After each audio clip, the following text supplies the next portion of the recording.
میرا نام احسان الہی ظہیر ہے. میں مدینہ منورہ مدینہ یونیورسٹی میں ایم فل الحمدللہ کر چکا ہوں. جامعہ رحمانیہ میں داخل ہوا تو سب سے پہلے یعنی پہلی کلاس میں جن اساتذہ نے مجھے پڑھایا ان میں قاری نعمان صاحب بھی تھے، اور اس کے بعد ان سے کئی کلاسز میں پڑھنے کا موقع ملا. تو بہت ہی اچھے استاد اور مشفق استاد تھے. ان کے اندر خصوصیت یہ تھی کہ انہوں نے کبھی بھی تعلیم کے معاملے میں سختی نہیں کی تھی، اور اخلاق کے معاملے میں کبھی بھی انہوں نے کوئی نرمی نہیں کی تھی. اخلاقی گراوٹ وہ کسی طور پر برداشت نہیں کرتے تھے. اور اتنا لمبا عرصہ پہلے آپ جانتے ہیں کہ ابھی ان کی عمر کیا ہے. اس وقت ان کی جوانی کا زمانہ تھا. میں ہمیشہ ان کو یعنی نیکی تقوی میں آگے پاتا تھا اور دیکھتا تھا کہ روزانہ ان کی یہ روٹین تھی، یہ عادت تھی. یہ نہیں تھا کہ کبھی کبھار کا کام تھا. روزانہ وہ صبح فجر کے وقت طلاب کو نماز کے لیے جگاتے تھے، اور وہ خود اس سے کافی دیر پہلے یقیناً جاگ جاتے تھے.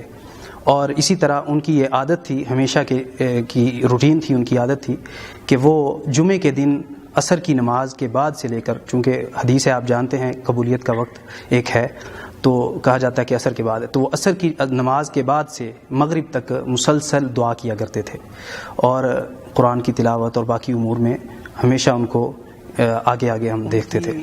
تاریخ ان کا ماضی دیکھ کر کسی بھی شخص کے لیے یہ اندازہ لگانا مشکل نہیں ہے کہ یہ سراسر ایک سازش ہے اور جھوٹ ہے، پروپیگنڈا ہے. کیونکہ کسی شخص کے بارے میں ہم جب کسی الزام کی تحقیق کرتے ہیں تو سب سے پہلی بات جو ہم دیکھتے ہیں وہ اس کا ماضی ہے. آپ جانتے ہیں سب سے پہلی بات اپنے کردار کی کہ اس بات کے لیے پیش کی وہ یہی تھی کہ تم نے میرا ماضی دیکھا ہوا ہے. اور انبیاء ہمیشہ یہی کرتے تھے، اور ان کا ماضی جو ہے وہ ان کے حال کی پاکیزگی کی گواہی دیتا تھا. تو ایسے ہی ہے، میں نے گزارش کی ہے کہ میں چونکہ لمبا عرصہ یعنی 7 سال وہاں گزارے ہیں مدرسے میں، اور وہ وہاں پڑھاتے تھے، تو ان کو اس لمبے عرصے میں، اور ان کی رہائش بھی وہیں تھی مدرسے کے اندر ہی، اس لمبے عرصے میں ان سے پڑھا بھی ہے اور ان کو دیکھا بھی ہے.